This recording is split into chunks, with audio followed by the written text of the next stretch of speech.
মিয়াক বিজেপিয়ে বেয়া পায় বুলি ভাবে নেকি? নাপায়, পাবই নোৱাৰে। কাৰণ মিয়া শ্ৰমিককে বিজেপিয়ে খোৱালে 98,77,000 টকাৰ চাহ বিস্কুট। আপুনি ঠিকেই শুনিছে। প্ৰসংগ উত্থাপন কৰিব বিচাৰিছোঁ বেদখলকাৰীৰ বিৰুদ্ধে চলা এক উচ্ছেদকালৰ। আপুনি জানে গোলাঘাটৰ অসম নাগালেণ্ড সীমান্তৰ উৰিয়াম ঘাটত চলিছিল বন বিভাগৰ উচ্ছেদ কৰা হৈছিল অবৈধভাৱে সেই ঠাইত গৃহ নিৰ্মাণ কৰি তামোলৰ বাৰী পতা বহু সন্দেহযুক্ত নাগৰিকক। অৱধাৰিতভাৱেই এনে কামৰ বাবে মিয়া শ্ৰমিককে ব্যৱহাৰ কৰা হয়।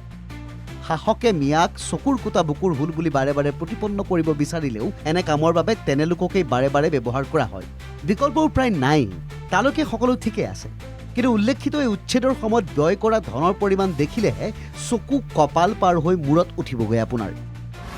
2025 চনৰ 20 জুলাইৰ পৰা 20 আগষ্টলৈকে চলিছিল উচ্ছেদ অভিযান। উচ্ছেদ কাৰ্যত ব্যৱহাৰ কৰা হৈছিল সৰ্বমুঠ 7,814 জন শ্ৰমিক। উচ্ছেদত ব্যৱহৃত গাড়ীৰ তেলৰ হিচাপ নাই বন বিভাগৰ হাতত। এতিয়া আহোঁ বিতং কথা বতৰাবোৰলৈ। RTI কৰা হ'ল যে কিমান আৰু কেনেকৈ খৰচ হৈছিল এই উচ্ছেদৰ নামত। উত্তৰ আহিল, শিতান আৰু তাৰ খৰচবোৰ চাওক। RTIৰ উত্তৰত লাভ কৰা চৰকাৰী তথ্যই উদঙালে ভয়ংকৰ অনিয়ম। এমাহজোৰা উচ্ছেদত শ্ৰমিকৰ খাদ্যৰ নামতে ব্যয় 2,64,00,000 টকা। বৰ্তমানলৈ চৰকাৰে আদায় দিছে ইয়াৰ 1,64,00,000 টকা। ৰভাঘৰ, পানী, চকী মেজ ভাড়াৰ নামত খৰচ 67,14,000 টকা। চাহ বিস্কুটৰ নামত সৰ্বমুঠ খৰচ দেখুওৱা হৈছে 98,77,000 টকা। AM এণ্টাৰপ্ৰাইজক দিয়া হৈছে 8,65,000 টকা। 20 নৱেম্বৰ 2025 চেক নম্বৰ 000065। নীতিন আগৰৱালাক দিয়া হৈছে 27,789 টকা। জানুৱাৰী 2026 চেক নম্বৰ 000087। ৰামধানু এণ্টাৰপ্ৰাইজক দিয়া হৈছে 2 লাখ টকা। 8 ছেপ্টেম্বৰ 2025 চেক নম্বৰ 000062। BT এণ্টাৰপ্ৰাইজক দিয়া হৈছে 53,12,000 টকা। 9 জানুৱাৰী 2026 চেক নম্বৰ 110। যোগনীয়ে মানৱজ্যোতি গগৈক দিয়া হৈছে 5 লাখ টকা। 28 জুলাই 2025 চেক নম্বৰ 1। মানৱজ্যোতি গগৈক দিয়া হৈছে আৰু 5 লাখ টকা। 7 আগষ্ট 2025 চেক নম্বৰ 17। যোগনীয়াৰ সমৰেশ দাসক দিয়া হৈছে 5 লাখ টকাৰ চেক। 7 August 2025 check number 18। এনেদৰে আৰু বহুতো। তেজপুৰৰ RTI কৰ্মী দিলীপ নাথে বিচৰা প্ৰশ্নৰ উত্তৰত আহিছে এইসমূহ তথ্য। প্ৰতিক্ৰিয়া প্ৰকাশ কৰিছে RTI কৰ্মীজনেও। আচৰিত কথাটো হ'ল, বৰষুণ নথকা সময়তো ৰেইনকোট কিনিছিলে। ৰেইনকোট প্ৰায় 13 লাখ টকা। যিহেতু অসমৰ বন বিভাগৰ নিজা বেটেলিয়ানসকলৰ ৰেইনকোট থাকে, অসম পুলিচৰ নিজা ৰেইনকোট থাকে, তাৰপিছতো তেওঁলোকে কিন্তু 13 লাখ টকাৰ ৰেইনকোট কিনিছিল উচ্ছেদৰ নামত।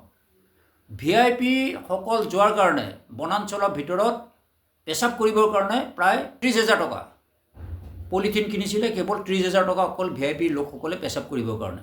এই যে অবাবত কিছুমান ধন খৰচ কৰিলে খাদ্যৰ নামত, যাতায়াতৰ নামত, VIP সকলক অনা নিয়া কৰাৰ নামত, যে উচ্ছেদ কৰিবলৈ গ'লে অতিৰিক্ত ধন খৰচা কৰাটো আচলতে হিচাপ নিকাচবিলাক মাননীয় মুখ্যমন্ত্ৰীদেৱে তদন্ত কৰিব লাগে। এইকাৰণে কৰিব লাগে যে অতিৰিক্ত ধন খৰচ কৰিলে কোনে কৰিলে, কাৰ পকেটত অতিৰিক্ত ধনটো সোমাল। এজন শ্ৰমিকে 13 লিটাৰকৈ যদি দৈনিক পানী খায়, এই কথাটোৱে কিন্তু মানুহক চিন্তিত কৰিছে। খাদ্যৰ নামত 2,64,25,012 টকা খৰচা কৰিছে। এভেকশ্যনৰ নামত খাদ্যই খালে আপোনাৰ 2.5 কোটি টকা। 2.5 কোটি টকা অকল চকী মেজ VIP মানুহসকল গ'লে বহিবৰ কাৰণে 67,14,900 টকা খৰচ কৰা হ'ল। এতিয়া কথা হ'ল, উচ্ছেদক ৰাইজে সমৰ্থন জনাইছে, কিন্তু উচ্ছেদৰ নামত বিজেপিৰ ককৰ্থনা খাই থকা মিয়া শ্ৰমিককেই হওক বা আন শ্ৰমিককেই নহওক কিয় ইমান খৰচ সম্ভৱনে? এমাহজোৰা উচ্ছেদত শ্ৰমিকে খায় নেকি প্ৰায় 1 কোটি টকাৰ চাহ বিস্কুট? পোনে পোনে ইটালীৰ বিস্কুট ফেক্টৰীৰ পৰা আমদানি কৰিলেও হয়তো ইয়াৰ সমান খৰচ নহ'ব। টকা কাৰ পকেটত সোমাল? ঠিকাদাৰ নে তাতকৈ ওপৰৰ কোনো লোকৰ? কথাবোৰ ধূসৰ। এই প্ৰতিবেদনৰ পিছত আহিবলগীয়া উত্তৰবোৰো চাগে আৰু ধূসৰ হ'ব। পিছে গুৰুত্বপূৰ্ণ কথাটো হ'ল যে এই টকাবোৰ ৰাইজৰ। ৰাইজে হিচাপ পাব লাগে। কোনো লোকে যদি চালাকি কৰি টকা খাইছে, তেনেলোকক জেললৈ পঠিয়াব লাগে। কোনোবাই ইয়াৰ বিচাৰ কৰিবনে? News desk NKTV+।